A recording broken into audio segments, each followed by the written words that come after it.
Assalamualaikum warahmatullahi wabarakatuh.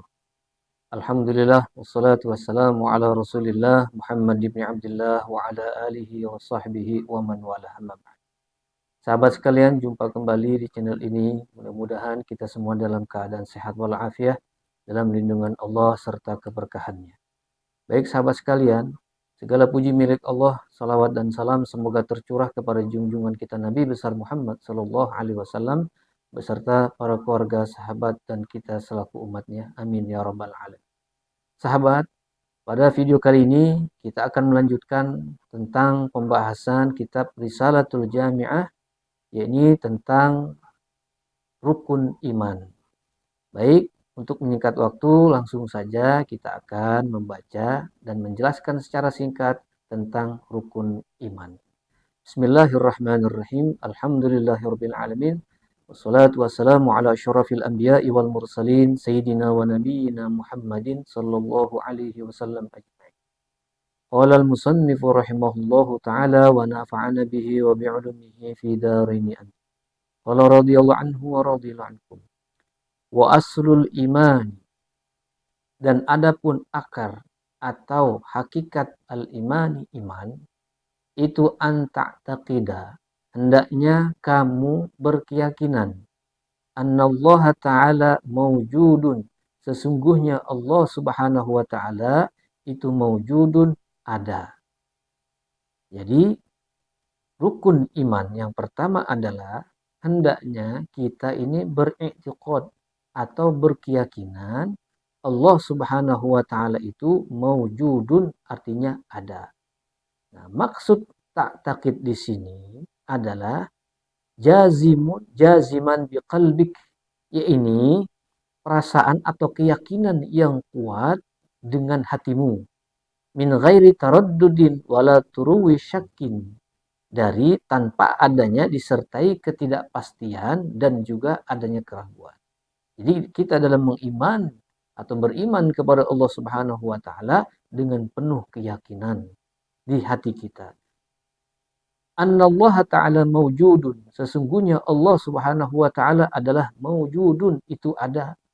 Nah, makna al-wujud pada Allah Subhanahu wa taala adalah anna dzatallahi ta'ala mawjudatun la ma'dumatun.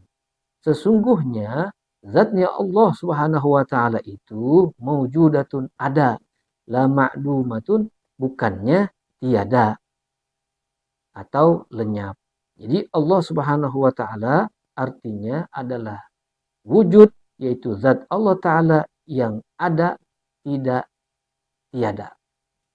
Berdasarkan firman Allah Subhanahu wa taala dalam surat Ibrahim ayat 10 yang artinya berkata rasul-rasul mereka, apakah ada keraguan-raguan terhadap Allah pencipta langit dan juga bumi. Kemudian wa annahu ta'ala wahidun, dan sesungguhnya Allah Subhanahu wa taala itu wahidun, yang esa. Esa di sini maksudnya adalah Allah mempunyai sifat wahdaniyah, yaitu esa. Maksudnya adalah ada muta'addudi fi dzati was sifati wal af'ali, yaitu Allah Subhanahu wa taala tiada berbilang di dalam zatnya, sifatnya dan juga af'alnya Allah Subhanahu wa taala. Dalilnya adalah suratul Ikhlas ayat 1, yaitu qul huwallahu ahad. Katakanlah wahai Muhammad, dia adalah Allah yang esa. Kemudian la syarikalah, tidak ada sekutu bagi Allah Subhanahu wa taala, wala misla, dan tidak ada semisal Allah Subhanahu wa taala. Yang dimaksud dengan semisal di sini artinya adalah al-mathil, al-mislu, yang maksudnya adalah sama persis. Jadi sifat-sifatnya sama persis dengan Allah Subhanahu wa taala itu mustahil. Jadi Allah tidak ada semisal apapun. Wala syibha, dan juga tidak ada yang menyerupai Allah Subhanahu wa taala. Sebagaimana Allah berfirman dalam surat Asy-Syura, laisa kamitslihi syai'un wa huwas samiul basir, yang artinya tak satu pun serupa dengan Allah dan dia Maha mendengar lagi Maha melihat. Khalaqas samawati wal arda, telah menciptakan siapa Allah as-samawati akan 7 lapis langit, wal arda dan juga 7 lapis bumi. Wa khalaqal mauta wal hayata, juga Allah Subhanahu wa taala telah menciptakan yang namanya kematian dan juga kehidupan. Nah, maksud khalaqas samawat yakni 7 lapis bumi langit maksudnya, wal arda adalah 7 lapis bumi. Wa khalaqal mauta, dan kemudian Allah menciptakan kematian. Apa itu maksud kematian? Maksudnya adalah mufaraqatur ruhil jasad, yakni berpisahnya ruh terhadap jasad. Itu adalah kematian. Wal hayata, begitu juga Allah Subhanahu wa taala menciptakan yang namanya kehidupan. Sedangkan yang namanya kehidupan adalah wujudur ruhi fil jasad. Adanya ruh di dalam jasad itu adalah kehidupan. Kemudian wa ta'ati wal maksiyati, Allah juga menciptakan yang namanya taat wal maksiyat, dan juga Allah menciptakan yang namanya maksiat. Jadi yang namanya taat dan juga maksiat adalah ciptaan Allah Subhanahu wa taala.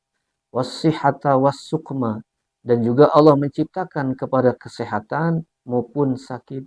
Yang namanya sakit maupun sehat itu datangnya dari Allah Subhanahu wa taala. Wa jami'al kauni wa ma fihi, dan seluruh alam semesta, wa ma fihi, dan apa-apa yang ada di dalam alam semesta itu adalah ciptaan Allah Subhanahu wa taala.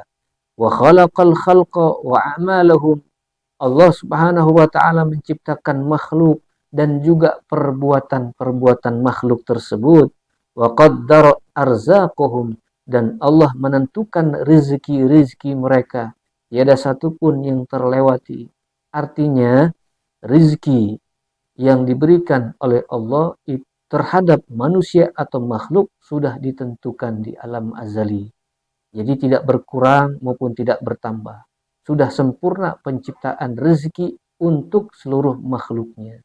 Jadi apapun rezeki yang kita dapatkan, bersyukurlah kepada Allah Subhanahu wa taala. Karena itu adalah rezeki yang diberikan oleh Allah. Wa ajalahu, dan juga Allah menciptakan ajal kepada makhluk. La tazidu wa la tanqusu, yang mana ajal itu tidak bertambah dan juga tidak berkurang. Artinya orang yang sudah ditentukan ajalnya tidak akan bisa ditambah dengan apapun atau tidak bisa dikurangi dengan apapun. Wala yahdutsu hadisun, dan tidak ada yang terjadi hadisun, apa sebuah kejadian, illa kecuali biqadaihi, dengan kodoknya Allah Subhanahu wa taala, dengan ketentuan Allah Subhanahu wa taala. Jadi para sahabat sekalian, yang namanya segala yang terjadi di alam dunia ini tidak ada yang namanya kebetulan. Semuanya adalah kehendak atau takdir Allah Subhanahu wa taala. Wa qadarihi wa iradatihi. Begitu juga ketentuan Allah Subhanahu wa taala, wa iradatihi, dan juga kehendak Allah Subhanahu wa taala. Jadi para sahabat sekalian dimanapun berada, jadi kita dalam beriman kepada Allah, tentunya apapun yang ada di alam semesta ini semua sudah diciptakan oleh Allah Subhanahu wa taala secara sempurna. Semua sudah diatur oleh Allah Subhanahu wa taala, dan Allah adalah pencipta segala sesuatu, alam dunia maupun alam semesta. Jadi patutlah kita beriman kepada Allah Subhanahu wa taala dan selalu bersyukur kepada Allah Subhanahu wa taala karena kita ditakdirkan sebagai orang muslim dan orang yang beriman kepadanya. Semoga kita bisa mempertahankan iman dan Islam kita sampai akhir hayat kita. Amin ya rabbal alamin. Baik para sahabat sekalian, sampai di sini dulu pada kesempatan video kali ini. Insya Allah kita akan bertemu kembali di lafaz wa annahu ta'ala hayyun alimun muridun qadirun. Insyaallah di video selanjutnya. Doakan mudah-mudahan kita bisa istiqomah. Baik sahabat sekalian, inilah video yang dapat kami sajikan, mudah-mudahan bermanfaat, bisa kita amalkan. Kita memohon kepada Allah Subhanahu wa taala agar senantiasa diberi taufik dan hidayahnya. Sampai jumpa kembali. Wallaha as'alu ila aqwamit thoriq wal 'afu minkum. Wassalamualaikum warahmatullahi wabarakatuh.